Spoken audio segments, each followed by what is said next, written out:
ॐ नमो भगवते वासुदेवाय।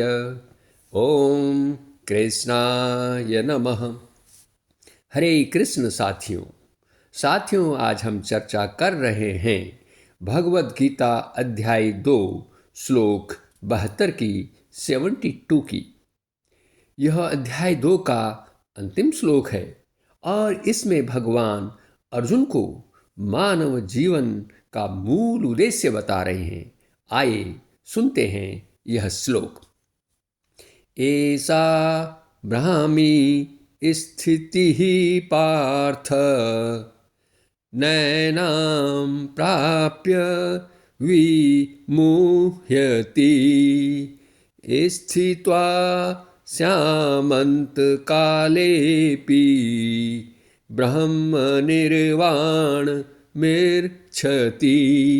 अर्थात भगवान कह रहे हैं, हे पृथापुत्र अर्जुन, यह ब्राह्मी स्थिति है। इसको प्राप्त कर कोई मोहित नहीं होता और अंतिम समय में भी यदि कोई ब्राह्मी स्थिति में स्थित हो जाए तो ब्रह्म निर्वाण की प्राप्ति हो जाती है। अब हम इस श्लोक की विस्तृत व्याख्या करेंगे और सबसे पहले जानते हैं ब्राह्मी स्थिति और ब्रह्म निर्वाण से क्या तात्पर्य है। ब्राह्मी स्थिति का अर्थ है परब्रह्म, अर्थात भगवत स्वरूप में, परमात्मा के स्वरूप में स्थित होना। इस ब्राह्मी स्थिति में वही साधक स्थित हो सकता है जो निष्काम, निःस्पृह, निर्मम और निरंकार हो चुका हो। हम इन चारों पदों की चर्चा अपने पिछले वीडियो में कर चुके हैं। और अब ब्रह्म निर्वाण से क्या तात्पर्य है?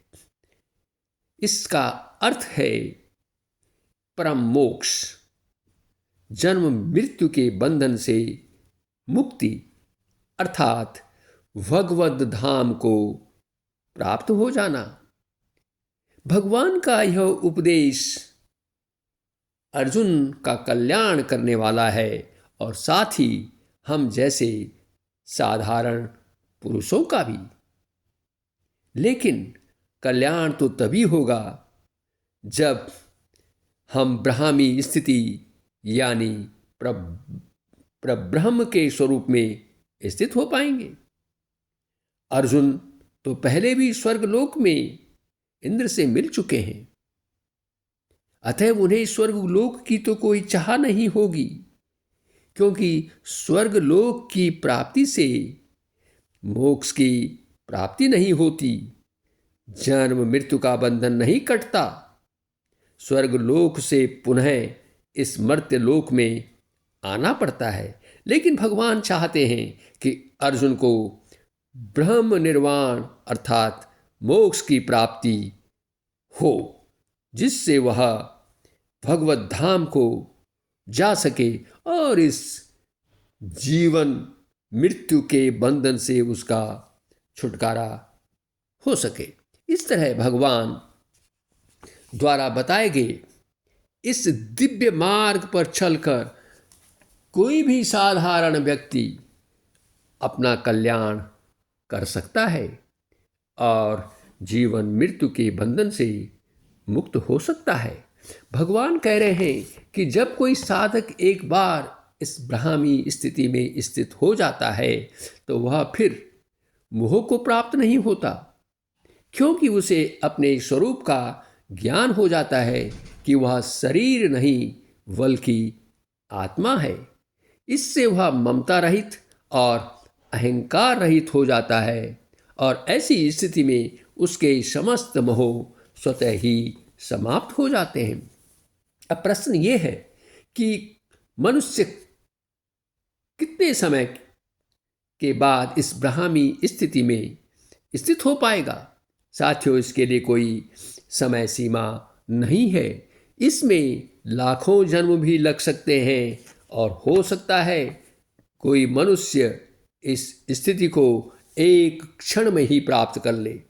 यदि मनुष्य जीते जी ही इस स्थिति को प्राप्त कर ले तो इससे श्रेष्ठ और क्या हो सकता है। यह व्यक्ति तो जीते जी ही जीवन मुक्त हो जाता है।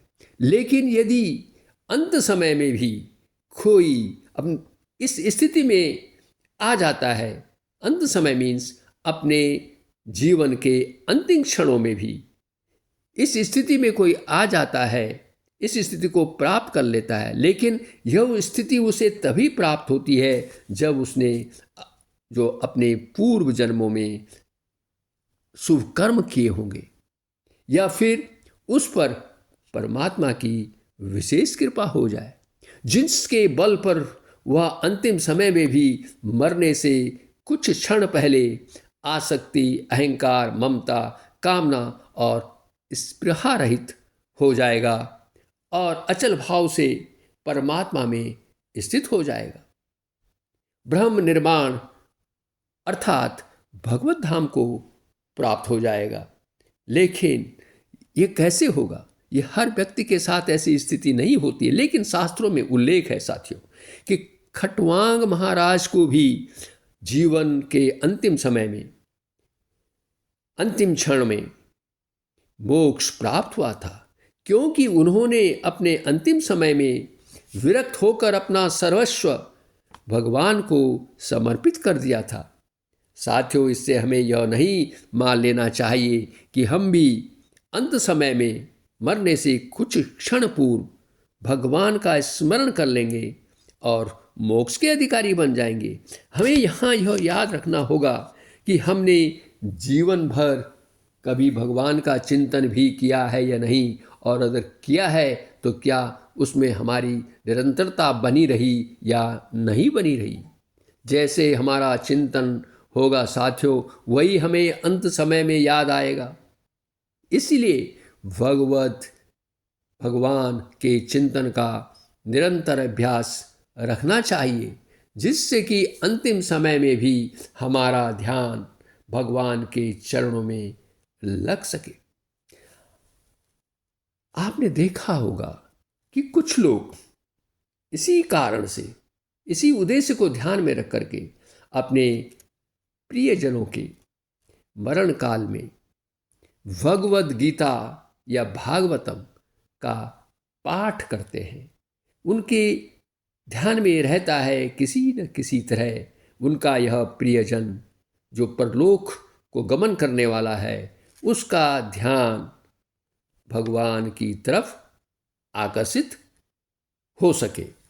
यह श्लोक साथियों हमें यह शिक्षा देता है कि भगवद चिंतन का अभ्यास हमें निरंतर बनाए रखना है, जिससे कि हम अपने अंतिम समय में भगवान का स्मरण कर ब्रह्म निर्वाण अर्थात भगवत धाम को प्राप्त हो सके। हमें यह नहीं सोचना है कि इसे हम बुढ़ापे में ही करेंगे। कोई नहीं जानता कि किसी व्यक्ति का कब अंत समय आएगा। अतः जितनी जल्दी हो सके भगवत चिंतन के अभ्यास में जुड़ जाना चाहिए, और यदि कोई इसे बाल्यकाल से ही शुरू कर देता है तो इससे बेहतर और क्या हो सकता है। साथियों, इस वीडियो को देखने के लिए आपका बहुत बहुत धन्यवाद। कृपया इसे शेयर करें और हमारे चैनल को सब्सक्राइब भी करें। आपसे पुनः भेंट होगी एक अलग वीडियो से, और उसमें हम जानेंगे कि अर्जुन भगवान श्री कृष्ण से अब क्या पूछने वाले हैं। पुनः आपका बहुत बहुत धन्यवाद।